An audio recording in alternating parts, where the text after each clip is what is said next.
Oke, saya ucapkan selamat sore dan selamat datang untuk rekan-rekan media dan KOL yang kami hormati dan banggakan. Selamat sore semuanya, selamat datang di Prima Talk Show dan Media Gathering bersama Pegadaian dan Jaringan Prima dengan tema Cerdas Investasi Finansial Pasti. Boleh minta tepuk tangannya?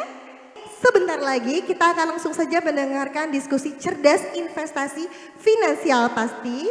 Pastinya nanti oleh Bapak Yos Imanjaya Dapu selaku Direktur Teknologi Informasi dan Digital PT Pegadaian.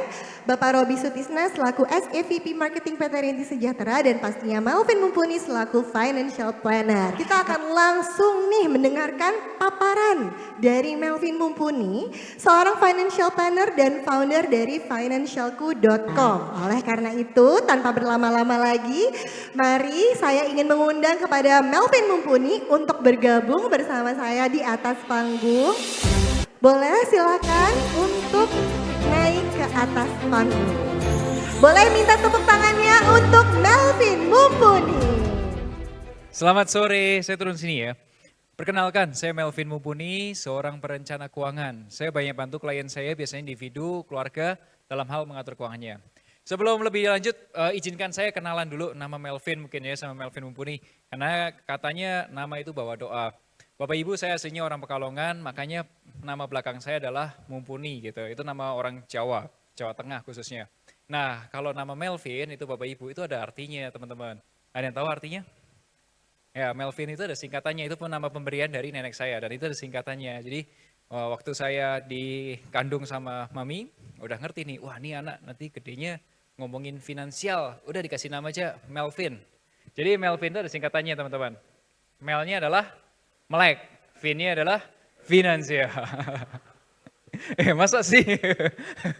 Ya kurang lebih 10 menit ke depan kita akan ngobrol-ngobrol tentang keuangan dan ini kami Finansialku, kami perusahaan perencana keuangan, kami juga banyak ngobrolin tentang keuangan di platform-platform. Nah pertama saya ingin ceritakan gini teman-teman, tahu nggak sih kenapa orang Indonesia itu banyak yang bilang atau banyak yang mengeluhkan katanya sulit kaya. Sebenarnya kita semua itu tahu loh jawabannya, kalau nggak percaya teman-teman semua dari depan sampai belakang, dari kanan semua sampai dari kiri, semuanya bantu saya jawab 3 masalah keuangan orang Indonesia, kenapa orang Indonesia sulit kaya. Oke, sama-sama ya teman-teman. 1, semakin besar penghasilan seseorang, pengeluarannya akan semakin besar. 1. Kedua, semakin besar penghasilan seseorang, cicilannya akan semakin. Ketiga, semakin besar penghasilan seseorang, tabungan dan investasinya semakin semakin apa? Kecil atau besar? Ya. Nah, kenapa hal ini? Ini tuh masalah karena apa? Gini teman-teman, ternyata sebagai perencana keuangan saya dari tahun 2000 berapa ya? 2013 sampai sekarang saya ketemu banyak orang, termasuk banyak klien, itu punya pola ngatur keuangan yang agak berbeda. Dan beda banget antara klien yang beneran kaya, klien-klien kami yang benar-benar kaya sama yang kelas menengah. Orang-orang kaya itu bedanya di mana cara ngatur uangnya. Ternyata mostly setelah saya pelajarin ternyata prioritasnya berbeda. Dan ini teman-teman yang saya mau ceritakan kenapa orang Indonesia itu sulit nabung gitu. Ya, kenapa sulit nabung gitu? Kenapa kok nabungnya tadi ditulis semakin gede penghasilan tabungannya makin dikit? Ya. Karena nabungnya dari sisa. Nah, saran saya perbaiki gini teman-teman. Pertama, ketika teman-teman punya penghasilan, potong pajak penghasilan tentunya, PPH. Terus kemudian teman-teman itu langkah pertama saya sarankan donasi. Donasi dalam bentuk zakat, dalam bentuk perpuluhan, dalam bentuk donasi apapun, pokoknya itu donasi dulu. Itu yang paling nomor 1. Setelah bayar pajak, bayar itu dulu. Terus saran saya adalah kalau nggak nabung, invest. Itu jadi kalau cetekan listrik, nyalain lampu gitu, kalau teman-teman belum punya tabungan dana darurat, tabung dana darurat dulu. Tapi kalau dana daruratnya udah cukup, go investment. Kenapa nggak boleh invest dulu, Vin? Nanti kalau kita invest dulu, tiba-tiba ada kebutuhan yang mendadak, investasinya belum naik, kita jual, jadinya rugi. Nah, kalau kita misal udah nabung dan invest, teman-teman, itu nanti ngefeknya adalah punya penghasilan investasi. Nah, Terus kemudian sisanya langsung teman-teman pakai buat bayar premi asuransi kalau ada, BPJS Kesehatan contohnya. Terus kemudian bayar cicilan ya. Dan terakhir sisanya buat hidup. Nah kalau pegang uang, teman-teman katakanlah punya uang 100-200 juta atau mungkin bahkan lebih. Mau dipakai buat apa? Tambah satu penghasilan lagi namanya penghasilan pasif. Contohnya teman-teman bisa beliin apa? Waralaba, bikin bisnis atau juga bisa beliin apa? Rumah, kos atau dan lain sebagainya. Nah, ini langkah-langkah ini adalah cara-cara untuk ngatur keuangan. Nah, pertanyaannya, saya kasih hadiah deh buat teman-teman yang bisa jawab. Yang benar, tapi kenapa orang Indonesia kalau nabung, nabungnya di akhir? Kenapa kebanyakan orang Indonesia kalau nabung, nih punya gaji, misal dikasih gaji 10 juta, nabungnya dari sisa, ya, bukan dari depan. Oke, ya silakan Mas, yang benar, saya kasih.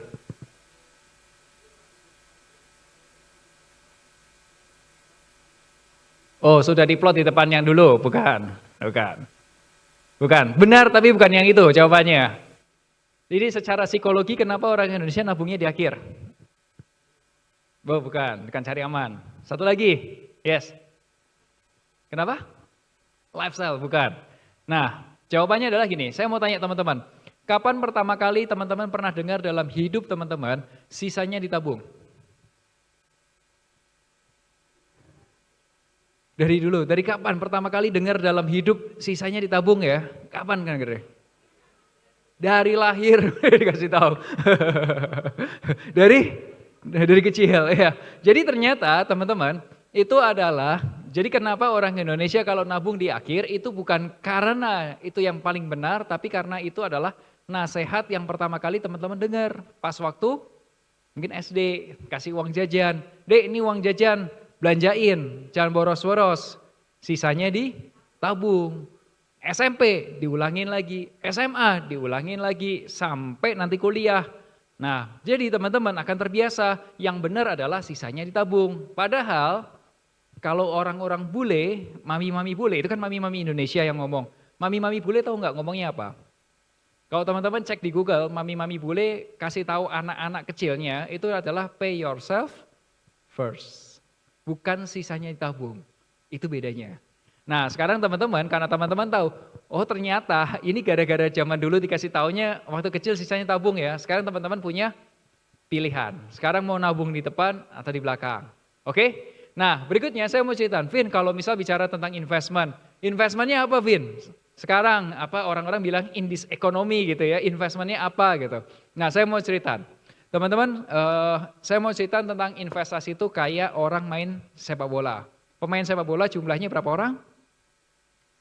2, berapa? 11. Nah 11 pemain itu kalau teman-teman lihat itu tuh ada orang yang bermain sebagai penyerang utama atau biasa disebut striker. Ada juga yang disebut pemain tengah, gelandang dan ada pemain yang belakang termasuk kiper. Nah di investasi kita itu kita juga kayak gitu sama seperti orang main sepak bola. Yang pertama kali itu ada yang jadi kiper investasinya kita, yang jagain investasinya kita supaya kalau lagi turun banget nggak sampai minus gitu. Itu namanya kita sebut likuiditas. Contoh produknya apa, Vin? Contoh bisa di tabungan, bisa di deposito, bisa di emas, bisa di emas digital, bisa di reksadana pasar uang. Itu kiper. Boleh nggak, Vin? Kalau 11 pemain, 11-11-nya kiper. Boleh nggak? Boleh nggak main sepak bola 11-11-nya kiper? Jawabannya boleh, tapi aneh gitu kan. Anehnya kenapa? Ya berarti kalau 11 orang tutupin aja gawangnya gitu kan, kita nggak akan kegolan, tapi kita nggak akan bisa cetak gol gitu. Nah makanya perlu penyerang. Penyerangnya siapa? Nah kalau di investasi kita nyari produk-produk investasi yang bisa kasih return, yang bisa kasih keuntungan tinggi. Ya risikonya tinggi gak Vin? Tinggi. Ya contohnya apa? Sekarang ini seingat saya pertanggal 25 Januari 2025 itu aset kripto Bitcoin itu ada di OJK. Seingat saya tanggal itu. Terus ada saham-saham, terus kalau ada reksadana dan yang paling bawah termasuk dana pensiun lembaga keuangan. Vin, tapi satu lagi Vin.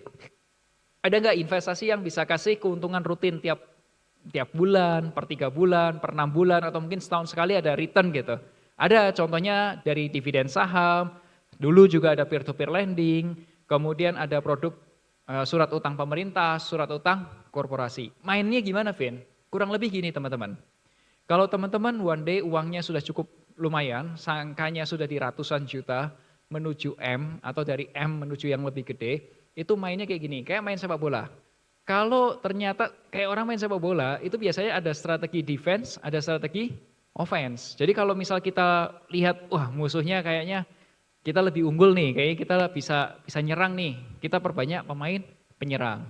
Tetapi kalau kondisinya kita nggak ngerti, wah ini saingan kita berat nih kayaknya ya, nggak jelas gitu. Kita lebih banyak pemain defense, kita atur. Nah teman-teman supaya gampang, saya bikinkan satu tabel, saya mau cerita tentang ini. Nah ini saya kasih ringkasan aja, dari yang kiri kalau teman-teman lihat itu tuh risikonya paling atas, tingkat risikonya lebih tinggi, ke bawah lebih rendah. Nah kalau udah ada periode investasi, ada yang periode investasinya jangka pendek, jangka pendek tuh di situ tulisannya kurang dari 1 tahun, jangka menengah tuh 1 sampai 5 tahun, dan jangkanya yang lebih panjang yang 5 tahun.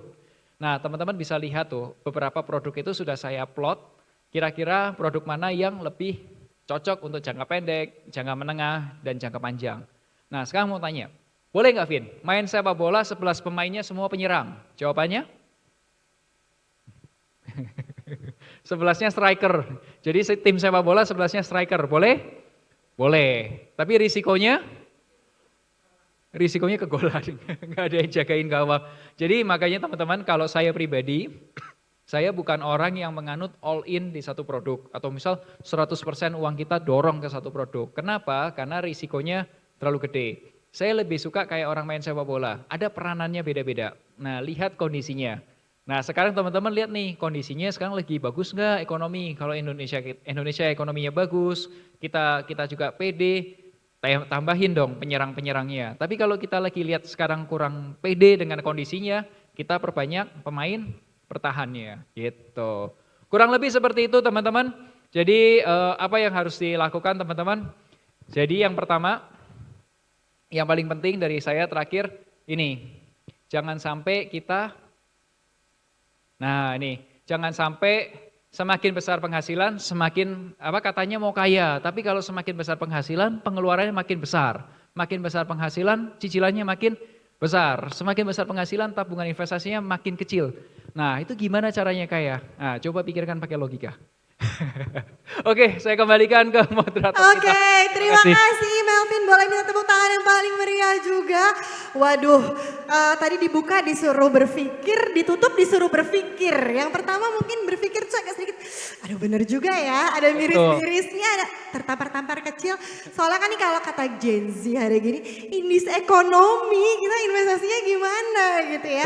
Dan tadi ya aku sambil mendengarkan juga paparan dari Mas Melvin juga, sedikit memberikan pencerahan, banyak memberikan wawasan, dan pastinya semoga nantinya juga teman-teman yang mengikuti paparan tadi juga semakin terbuka dan semakin tercerahkan, dan langsung nanti eksekusi juga, karena setelah ini kita juga akan ada diskusi yang lebih terperinci lagi ya rekan-rekan semua ya.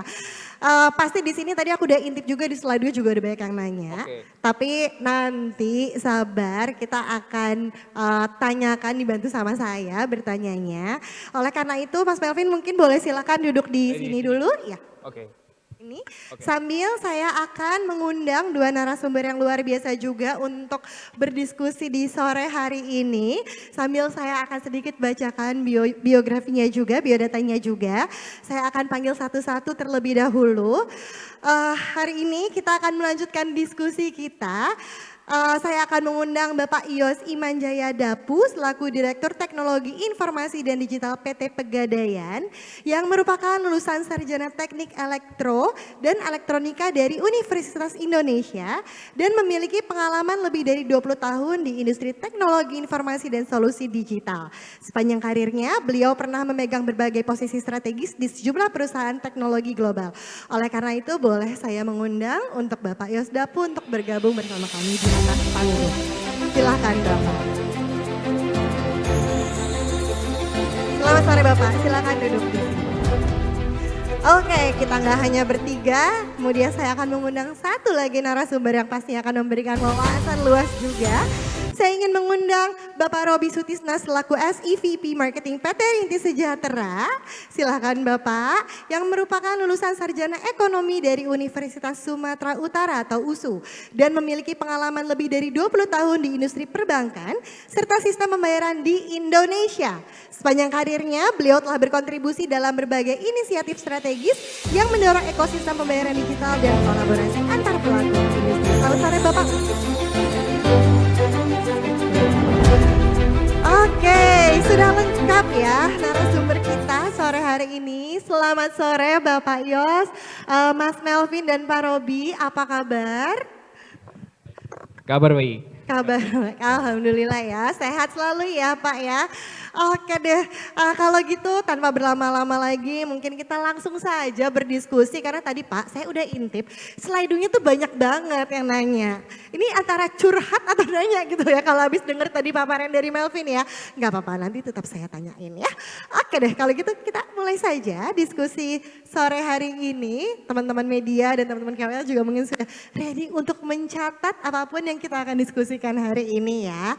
Mungkin pertanyaan pertama saya ingin langsung tanya aja untuk Bapak Yos Dapu. Pak, menurut Pegadaian nih, mengapa sih investasi emas digital itu penting dan relevan bagi generasi muda saat ini? Sekarang kan lagi eranya Gen Z ya. Dari tadi kan ngomongin kita ini ekonomi gitu ya Pak. Gimana nih Pak menurut Pegadaian dan menurut Bapak Yos sendiri? Baik, untuk generasi muda ya, semua yang di ruangan ini generasi muda. Itu yang paling penting dicatat. Mau itu 50 tahun, 60 tahun, semua masih muda. Ya. Tapi pertanyaannya adalah relevansi, seberapa relevan ini investasi-investasi terutama emas ya. Sekarang semua orang kelihatannya jago ngomong emas. Apalagi di depan saya banyak KOL ya. Yang saya mau bilang bahwa emas itu udah ada dari puluhan tahun yang lalu. Dulu zaman orang tua saya, apa-apa itu, tadi Pak Melvin bilang, sisihkan uangnya dari awal. Kemudian dia udah belikan emas, tapi emasnya fisik. Jadi gak heran kalau tiba-tiba zaman sekarang ada generasi kedua, generasi ketiga, salah satu bentuk warisan yang dia terima adalah emas. Nah, yang membedakan apa? Yang membedakan adalah sekarang bahwa anak muda itu, generasi Z ini sudah terbiasa dengan sesuatu yang accessible. Dan accessible-nya ada di mana? Accessible-nya ada di jarinya. Saya selalu bilang ke teman-teman saya di tim IT, ada 6 kebutuhan dasar manusia.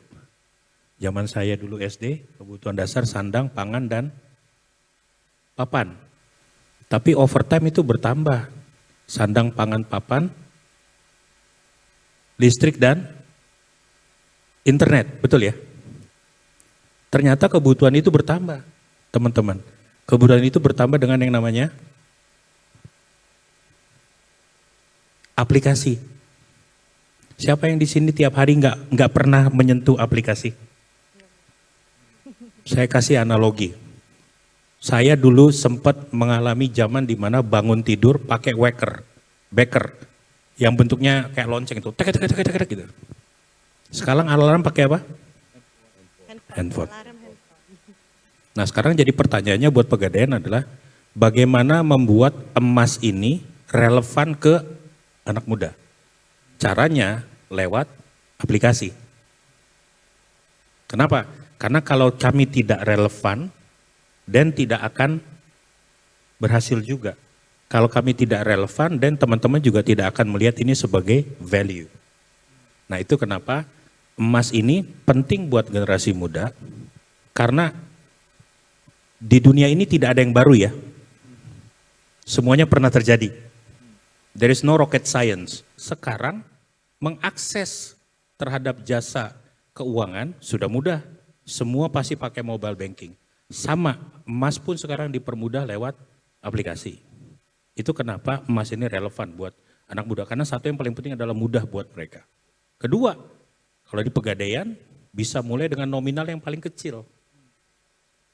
Mulainya dengan 10.000. Sudah mulai bisa nabung emas di Pegadaian. Dan yang paling penting adalah itu mudah karena tidak perlu antri. Begitu harga emas naik, lucu. Ketika harga naik malah berbondong-bondong untuk beli. Ketika harga turun, ketika harga naik FOMO. Ketika harga turun FOBO. Jadi fear of missing out, tapi ketika harga turun fear of better option. Jual nggak ya? Jual nggak ya? Ini harga nggak naik lagi nggak ya? Gitu.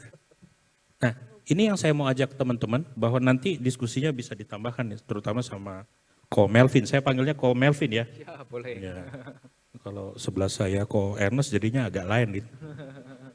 Ya, nah dan ingat bahwa emas 1 kilogram tahun berapa puluh tahun yang lalu keluarnya jadi Honda Astrea. Betul ya Pak? Betul. Dengan emas yang sama beratnya 1 kilo, sekarang bisa jadi Hyundai Creta. Betul ya? Kurang lebih ya.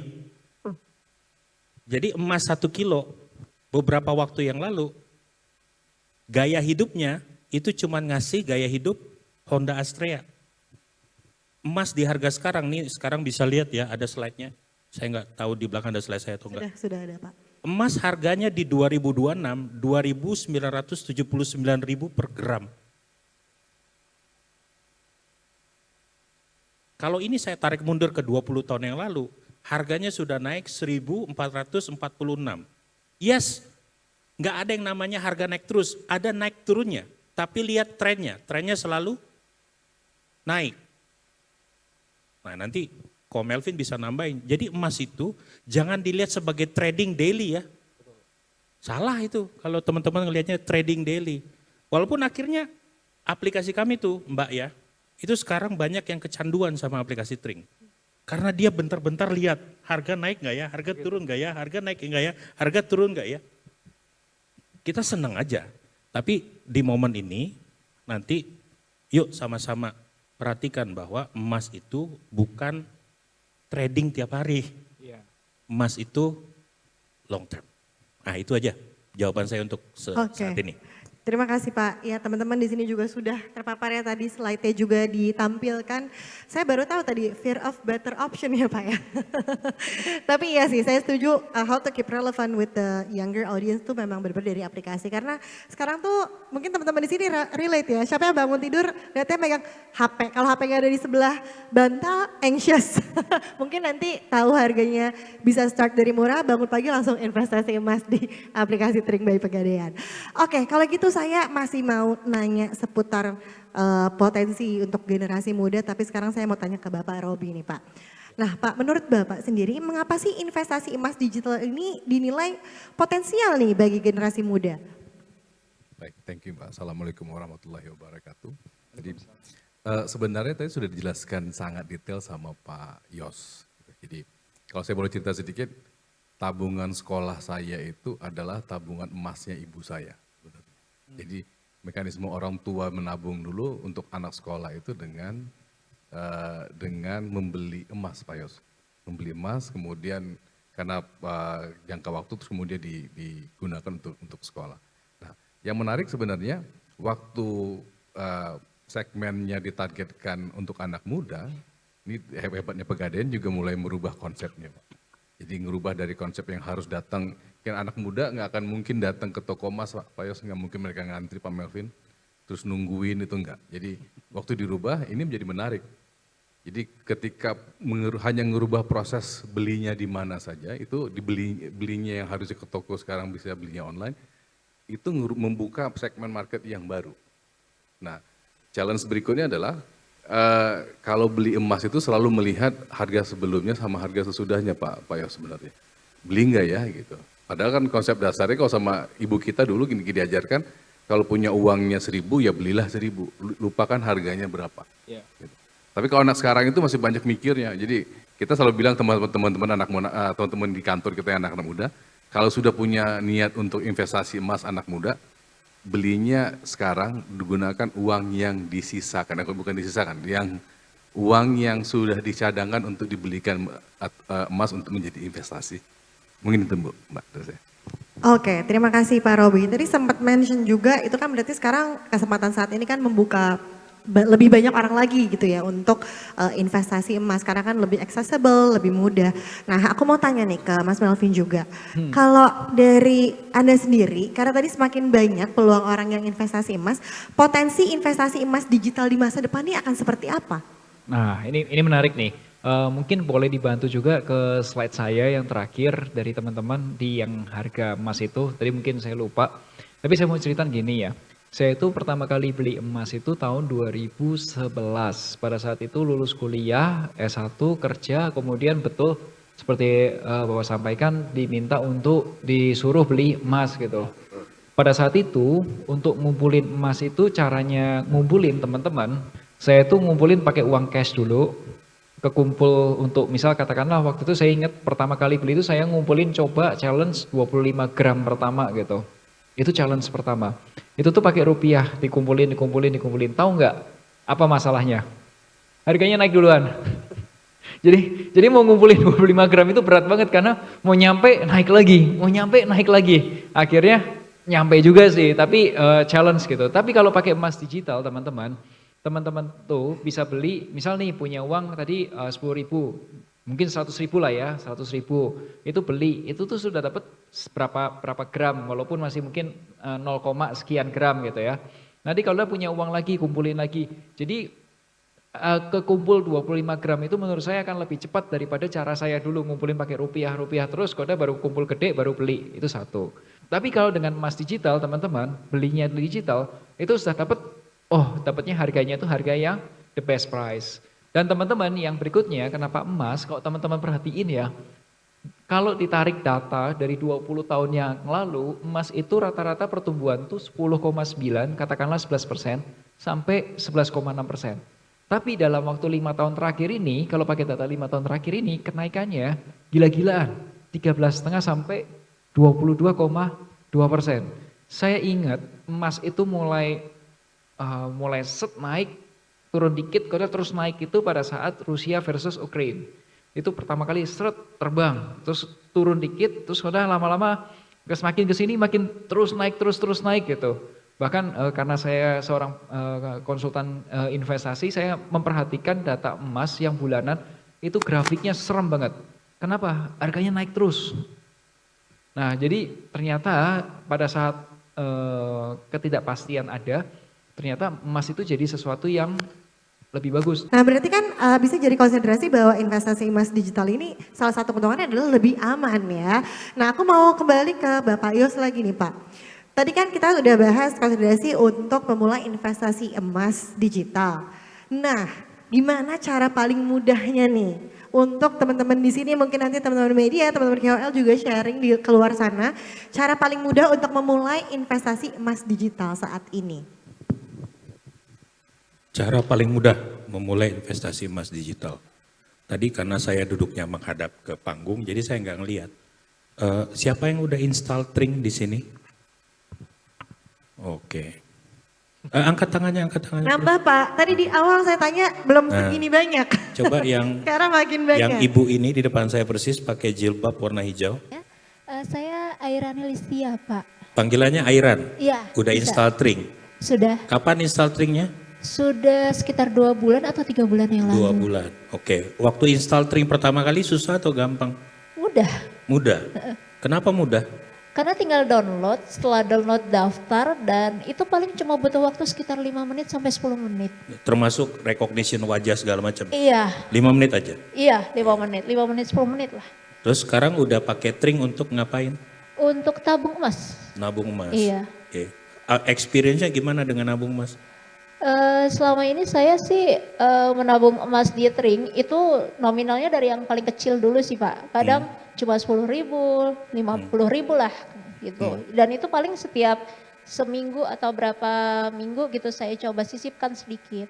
Dan itu untuk nabungnya pun juga mudah. Tinggal diisi aja di Tring dan itu dia bisa bisa pakai bermacam pembayarannya gitu, termasuk mungkin dari GoPay dan sebagainya. Oke. Jadi semuanya di jempolnya Mbak Airan ya? Iya, Gampang ya? iya. Oke. Jadi itu udah ada satu testimoni, saya rasa teman-teman yang udah install Tring juga punya experience bagaimana dengan Tring itu mudah. Jadi cara paling gampang investasi emas hari ini, ya sudah, download dan install Tring, kemudian mulai journey untuk investasi khususnya emas. Di situ ada tabungan emas, ada cicil emas, jadi saya ingat ceritanya Ko Melvin barusan tuh. Untuk ngumpulin 25 gram, susah bener. Karena pada saat dia udah dapat 10, mau naik ke 15, nah 5-nya ini tiba-tiba harganya naik. Terbang lagi. Nah di Tring itu ada cicil emas. Jadi teman-teman sudah put target bahwa oke, saya akan cicil emas 3 tahun ke depan, totalnya adalah 20-50 gram misalnya. Tidak akan mengalami kejadian kayak Ko Melvin, karena di cicil emas di aplikasi Tring, itu dari awal cicilannya fix. Bulan depan emas naik, ya bayarnya segitu. 3 bulan lagi, cicilannya tetap sama. Harga emasnya mungkin udah 3 juta. Naik. Di akhir tahun cicilannya sama, entah harga emas sudah di angka berapa. Nah itu. Jadi kalau sekarang teman-teman lihat, nah ini fungsi standar yang ada di aplikasi kami sekarang nih. Ada tabungan emas, kemudian ada cicil emas. Kemudian kalau biasanya nih ya, anak-anak Gen Z nih, ya Gen Z ya, bilang aduh gua stres. Yang dilakukan pertama kali ngapain? Belanja makan. Hah? Beli kopi, makan. Beli kopi, hilang ntar. Hilang. Duitnya nggak ada. Butuh duit, lagi pengen gaya, butuh duit. Tabungan emasnya teman-teman yang ada di Tring, itu bisa digadaikan. Kalau fisik, butuh duit, emasnya dijual. Pegadaian jual. Atau emasnya dibawa ke bagian fisik. Tapi sekarang aset teman-teman dalam bentuk saldo tabungan emas itu bisa digadaikan. Dapat duit. Saldo nggak hilang. Aset nggak hilang. Betul ya? Tapi pada saat cicilannya dilunasin, harga emas sudah di titik yang lebih tinggi lagi. Nikmat mana lagi yang kalian dustakan? Begitu ya. Punya saldo, diagunkan, digadaikan, dapat duit, pada saat asetnya balik karena cicilan selesai, nilai asetnya sudah Naik. insya Allah naik. Jadi kurang-kurangin itu kopinya. Kelihatan nikmat. 3 bulan lagi kena GERD. Ya, duit hilang. Syukur-syukur kalau ada asuransi. Tapi kalau sekarang saya minta teman-teman berubah lifestyle-nya. Berubah lifestyle-nya. Ini saya minta tolong nih teman-teman. Teman-teman KOL yang di sini, tolong kasih tahu ke teman-teman yang ada di sosial media. Rubah gaya hidupmu. Kurang-kurangi jajanmu. Pindahkan ke emas. Nanti teman-teman di sini kan banyak yang mungkin teman-teman media dan KOL ya Pak ya. Dicoba dulu diri sendiri kan, baru setelah itu biasanya akan sharing nih di sosial medianya mereka, membuat konten juga. Ternyata benar apa yang dikatakan Pak Yos ya. Kalau kita hemat kopi sekarang mungkin dialihkan ke emas, tahun depan bisa minum kopinya mungkin sambil liburan ya kan. Jadi healingnya nggak hilang kalau kata Pak Yos tadi ya. Oke Pak, tadi kan Pak Yos juga udah sempat info lah sedikit-sedikit gitu ya. Fitur unggulan Tring by Pegadaian ini sebagai platform investasi emas digital. Dan kayaknya tadi relevan banget dan cocok banget nih untuk para generasi muda yang mulai mau investasi emas digital juga. Ada nggak sih Pak fitur unggulan lain dari Tring by Pegadaian untuk teman-teman, apalagi khususnya yang generasi muda di sini ya Pak, yang mungkin dari Pak Yos mau tambahkan? Oke, jadi secara garis besar di Indonesia ini institusi yang mendapatkan izin dari pemerintah untuk bisa menjalankan layanan sebagai bank emas itu ada 2. Udah pada tahu ya, dua ini siapa ya? Betul ya, satu Pegadaian dan yang satunya lagi bukan Pegadaian. Ya. Oke, kalau ditanya layanan bank emas yang paling lengkap saat ini di Indonesia siapa? Pegadaian, ada 4. Ada trading emas, jual beli emas, ada deposito emas, ada yang namanya pinjaman molda kerja emas, dan yang terakhir ada titipan emas korporasi. Tapi kalau udah ngomong yang relate langsung ke teman-teman lewat aplikasi Tring, ini yang sekarang kita lihat.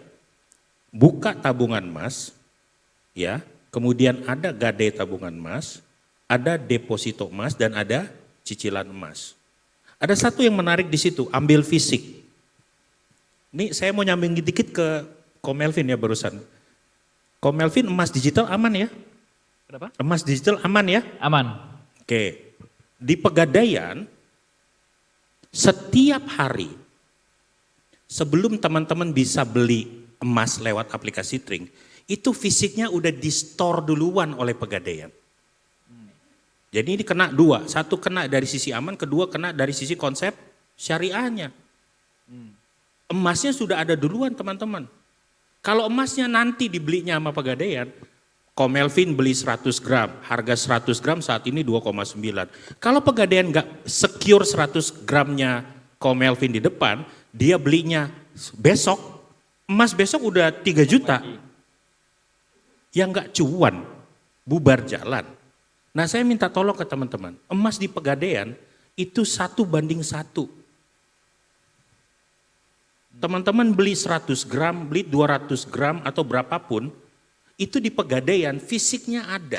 Aku lanjut mau nanya ke Pak Robi sekarang. Pak Robi, nah gimana sih Pak rencana kolaborasi jaringan Prima dengan Pegadaian? Nah tadi kan kita ngomongin tentang Tring by Pegadaian nih. Kalau sekarang kita ngomongin kolaborasinya nih jaringan Prima dan Pegadaian. Baik, terima kasih Mbak. Jadi jaringan Prima sebenarnya kami menyediakan layanan pembayaran digital untuk mitra. Jadi tidak terbatas hanya kepada Pegadaian. Nah kalau untuk Pegadaian sendiri ada 2 fokus yang kita kerjakan. Yang pertama tadi Pak Yos bolak-balik menyebutkan Tring karena Tring baru di launching di tahun lalu Pak Yos ya. Itu menjadi aplikasi excellence yang kita lihat untuk pembelian emas. Jadi di jaringan Prima kami juga sekarang menambahkan fitur layanan pembayaran digital ke dalam Tring. Ya, sehingga Tring sendiri tidak hanya bisa digunakan untuk membeli emas. Setelah emasnya digadaikan ada uangnya, kemudian mereka bisa beli banyak hal di dalam Tring. Di dalam transaksinya.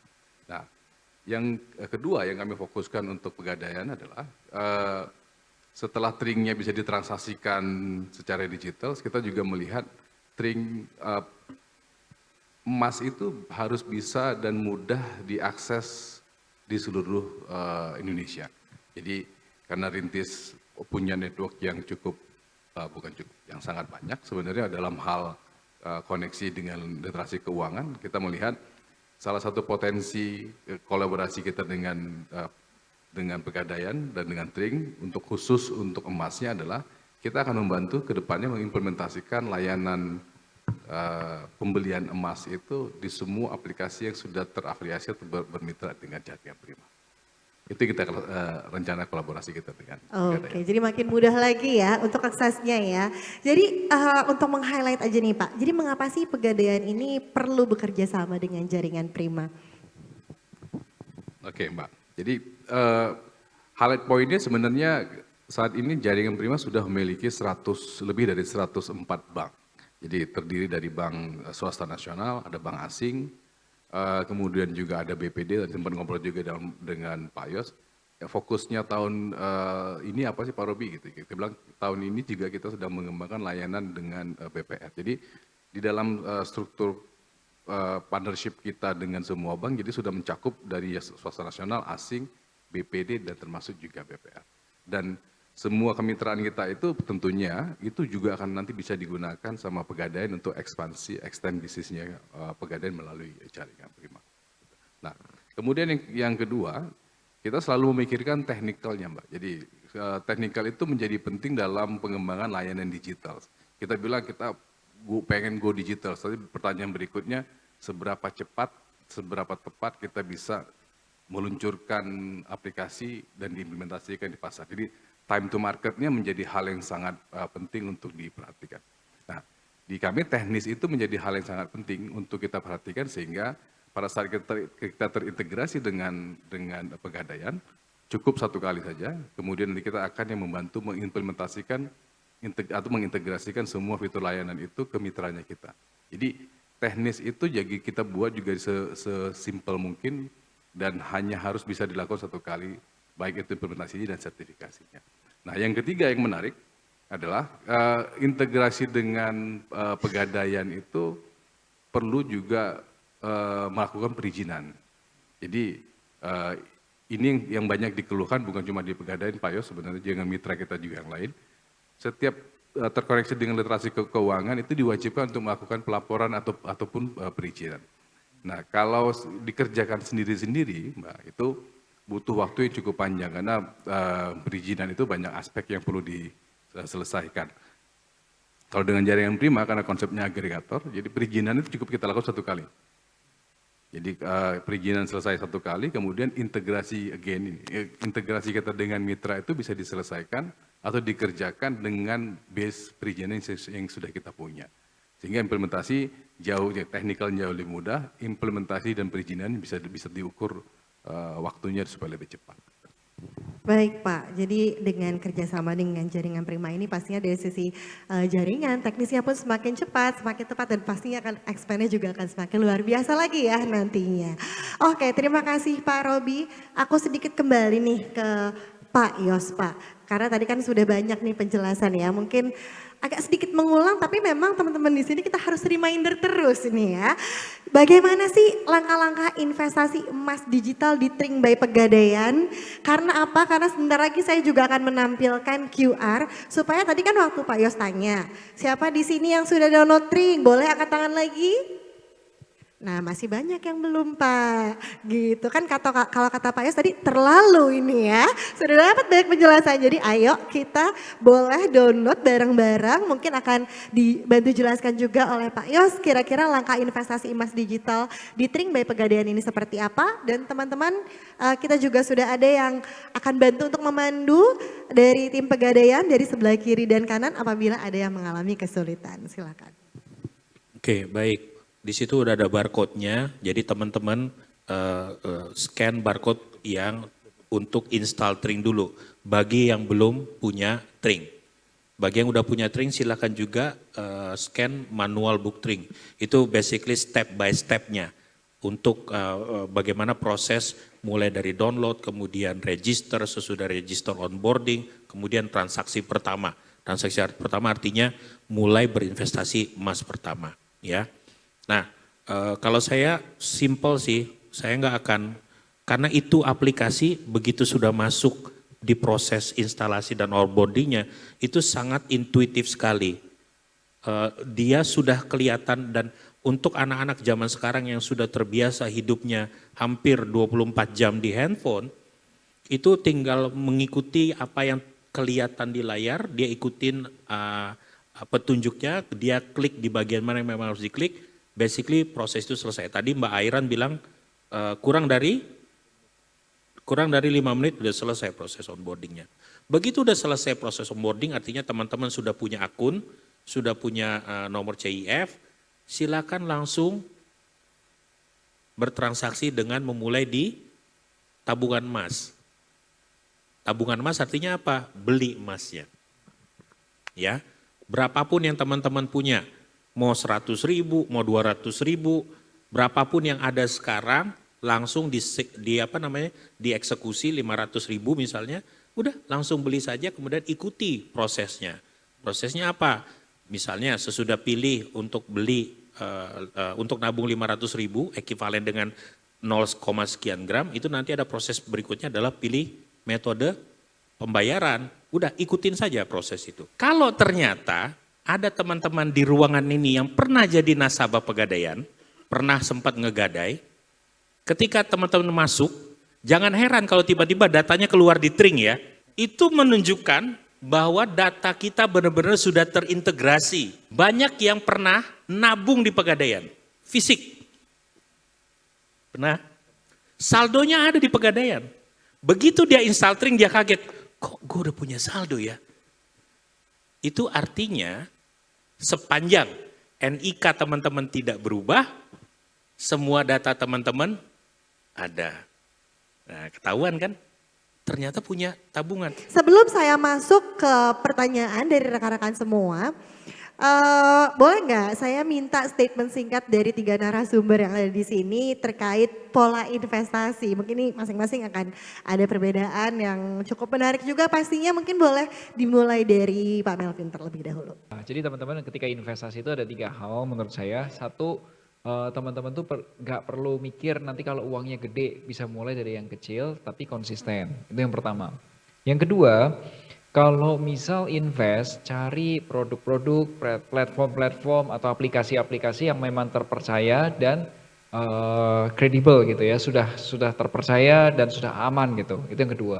Yang ketiga, better ketika beli emas atau emas digital itu jangan dijadikan sarana untuk spekulasi, tapi untuk investasi yang jangkanya lebih panjang. Dan ketika beli emas itu nggak perlu nunggu waktu yang tepat, karena tidak ada waktu yang tepat gitu untuk beli emas. Setiap hari adalah waktu yang tepat buat beli emas. Thank you. Oke, terima kasih Pak Melvin. Lalu untuk dari Pak Robi, mungkin boleh memberikan closing statement mengenai pola investasi. Baik, terima kasih Mbak. Kalau dari saya ada 2 hal terkait pola investasi. Pertama, investasi itu bisa dimulai dengan kedisiplinan kita menabung. Jadi kalau kita mau masuk step berikutnya ke investasi, coba kita tanya dulu diri kita, apakah kita sudah punya kedisiplinan dalam hal menabung. Balik lagi basic menabung itu sebenarnya bukan menyisakan tapi menyisihkan sebenarnya. Jadi artinya setiap hari ketika kita sudah bisa menyisihkan untuk menabung, baru step kedua yang kita akan bahas adalah investasi instrumennya apa. Nah itu literasinya banyak sekali. Jadi teman-teman bisa melihat ketika tabungannya sudah mencukupi untuk masuk stage investasi, silahkan pilih dan mungkin belajarnya ke Pak Melvin ya, yang paling aman yang mana, yang paling cepat bisa dari 10 menjadi 1000 yang mana gitu. Itu banyak opsi yang bisa dipelajari, tapi semuanya punya resiko. Mungkin itu dari saya, Mbak. Begitupun juga mungkin tanggapan dari sisi keamanannya Pak, bagaimana Pak? Kalau keamanan investasi sebenarnya gini, kalau investasi dikembalikan kepada pola investasinya sendiri. Tapi kalau dengan jaringan prima justru kita sangat memperhatikan terhadap keamanan dalam proses transaksinya, bukan investasinya. Jadi proses transaksi semua mitra yang bekerja sama dengan kita itu kita monitor 24/7. Dan kita punya tools FDS namanya Fraud Detection System atau Fraud Potential Risk Detection System yang kita gunakan, yang kita berikan for free untuk seluruh mitranya kita, sehingga kita bisa monitor secara keseluruhan terhadap proses transaksi. Yang kita proses dari customers, rintis, dan kepada mitranya kita. Gitu Mbak. Oke, terima kasih Pak Robi. Lalu mungkin terakhir statement dari Pak Yos terkait pola investasi. Oke, tadi udah disampaikan oleh Ko Melvin sama Pak Robi. 2 hal aja dari saya. 1, penyesalan datangnya belakangan. Kalau datangnya duluan namanya pembukaan. Betul ya? Tidak ada kata telat untuk memulai. Di akhir tahun 2025,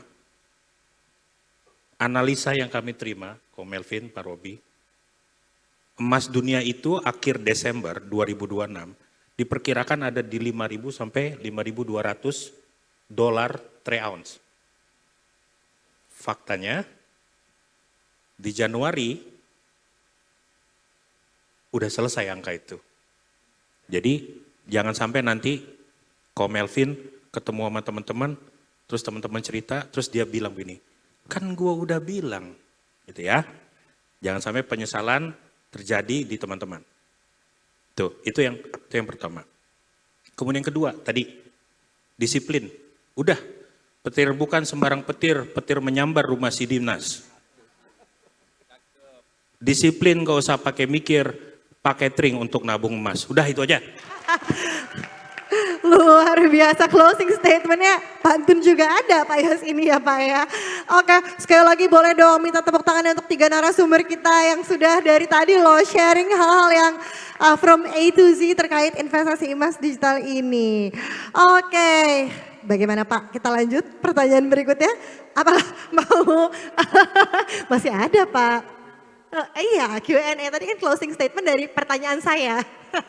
Bukan dari pertanyaan dari teman-teman KOL dan media. Kalau gitu kita sudah memilih 3 pertanyaan yang terbaik dan mungkin bisa mencakupi dari pertanyaan-pertanyaan lainnya. Karena teman-teman panitia di sini juga tadi kayaknya agak bingung kalau saya intip tuh banyak sekali di Slido ini ya. Oke mungkin saya akan mulai saja pertanyaan yang pertama dari Airani. Berapa lama sih Pak jangka waktu investasi emas yang aman dan mengapa Tring menjadi solusi terbaik investasi emas digital? Pertanyaan ini mungkin boleh dibantu jawab oleh Pak Yos. Silakan Pak. Wah kalau itu sebenarnya setengah pertanyaan dijawab sama Ko Melvin. Boleh nanti ditambahkan. Nanti Ko Melvin tolong tambahin ya.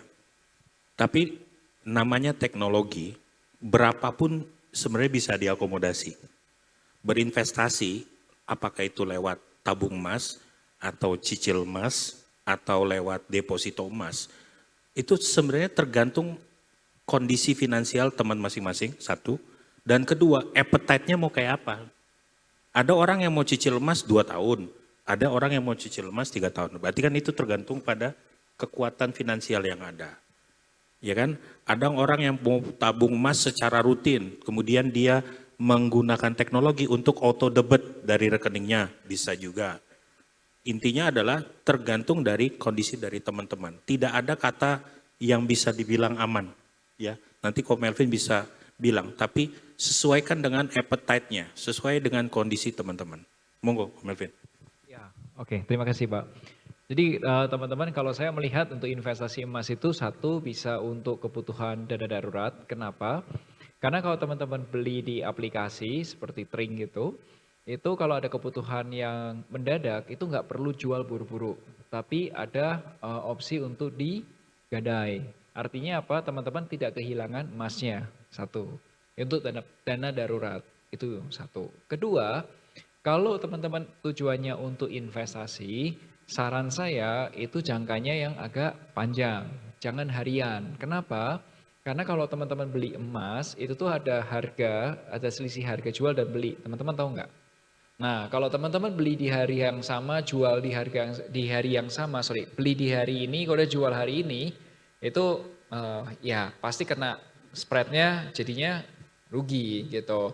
Jadi saya nggak saranin untuk spekulasi atau trade jangka yang satuannya harian, tapi better untuk pegang agak panjang gitu, seperti itu. Baik, oke terima kasih Pak Yos dan Pak Melvin juga sudah memberikan jawabannya. Untuk Mbak Aira nih sudah terjawab ya, semoga ya pertanyaan yang sudah diberikan tadi dan terima kasih sudah memberikan pertanyaan juga. Untuk pertanyaan berikutnya ini dari Mbak Mira Utami. Pertanyaannya adalah, wah ini relate banget nih ya, untuk saya sih sebenarnya. Untuk menabung biaya pendidikan anak nih, apakah betul investasi terbaik itu di menabung emas? Boleh nggak dijelaskan lebih detail mengenai resiko dan benefit lainnya? Pertanyaan ini ditujukan untuk Pak Robi, mungkin boleh dibantu jawab Pak Robi. Terima kasih. Pendidikan, tabungan pendidikan menggunakan emas. Jadi baik lagi tadi contoh nyatanya sudah terjadi Mbak sebenarnya. Jadi waktu orang tua kita menabung untuk pendidikan kita itu dari kita SD, kemudian SMP, SMA sampai kita kuliah itu menabung dengan emas. Dan yang menarik juga salah satu tabungan emas gini. Salah satu cerita yang menarik adalah ada teman kita setiap anaknya ulang tahun dia akan membelikan anaknya 10 gram dari dia lahir. Jadi kalau waktu lahir tahun pertama 10 gram, 10 gram, 10 gram, 10 gram sampai anaknya umur 15 tahun Pak Melvin. Jadi sekarang uang sekolahnya itu adalah 15 tahun investasi emas atas anak itu. Jadi artinya untuk tabungan emas itu adalah tabungan yang paling efektif yang digunakan untuk pendidikan anak kita jangka panjang. Tapi nabungnya harus dari kemarin. Jadi seperti kata Pak Melvin nih, jangan mau dipakai bulan depan kita nabung sekarang gitu. Jadi harus sudah direncanakan dari awal. Mungkin itu, Mbak. Karena ini tadi ada pengalaman pribadi juga ya Pak Robi ya. Wah itu inspirasi banget. Setelah ini mungkin bisa langsung mau sekolah anaknya 1, 2, 3 itu tergantung nantinya akan investasinya seberapa besar juga ya. Oke, terima kasih banyak Mbak Mira Utami sudah memberikan pertanyaan. Lalu untuk pertanyaan terakhir ini dari Uli. Pertanyaan ini untuk Pak Melvin. Jadi ini ada sedikit cerita nih dari Uli juga ya. Jadi ceritanya saya tuh punya LM nih. Harga tuh sedang bagus dulu untuk beli, beli untuk investasi. Tapi kok sayang ya kalau mau dijual ya. Sebaiknya apa yang harus saya lakukan nih? Jual atau nambah tabungan emas? Iya, jadi ini pengalaman ya, di Indonesia tuh agak lucu loh. Kenapa? Mami-mami itu selalu kasih tahu ke anaknya, terutama ke anak cowoknya untuk beli emas. Tapi nggak pernah dikasih tahu kapan waktu yang tepat untuk jual emas. Pernah nggak ditawarin? Nggak ada. Nggak ada. Mami-mami Indonesia itu jual emas ketika apa tahu nggak teman-teman? Ketika untung atau ketika butuh? Butuh. Jadi satu-satunya produk investasi yang dijual bukan pada saat untung tinggi, tapi dijual pada saat butuh, yaitu emas. Ya, faktanya mami-mami termasuk mami saya pun juga melakukan itu gitu. Jadi makanya saya tahu oh kapan waktunya jual, waktunya pada butuh. Tapi sebenarnya teman-teman ketika kita invest pada dasarnya investasi itu kan pasti ada tujuan ya, ada goals, ada mimpi, ada apa yang mau dicapai. Tapi kalau memang tujuannya itu sudah tercapai, contoh untuk dana pendidikan gitu, dan itu memang sudah waktunya jual, ya sudah memang waktunya untuk dijual sebenarnya gitu.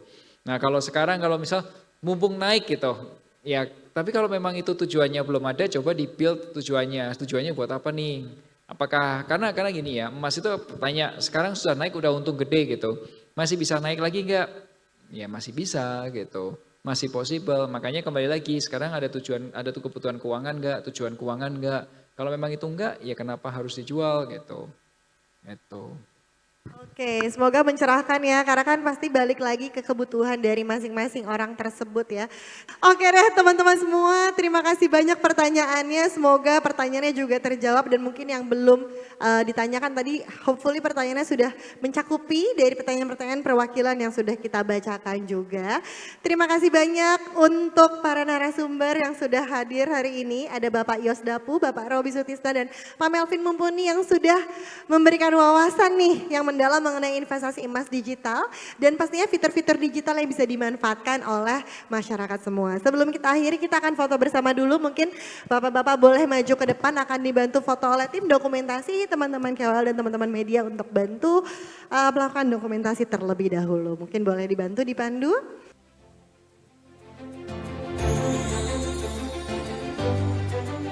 Oke. Akan dibantu oleh Pak Yos. Teman-teman, kita akan bikin video ya. Jadi kalau nanti saya bilang mengemaskan Indonesia, teman-teman jawab terima kasih. Terima kasih. Boleh? Oke. Sambil angkat jarinya terima kasih. Jadi mengemaskan kasih. Indonesia, terima kasih. Oke. Baik. Pak Yos yang akan membantu Ya, di ya. awal. Oke. Oke teman-teman tinggal terima kasih ya. Mengemaskan Indonesia. Terima kasih.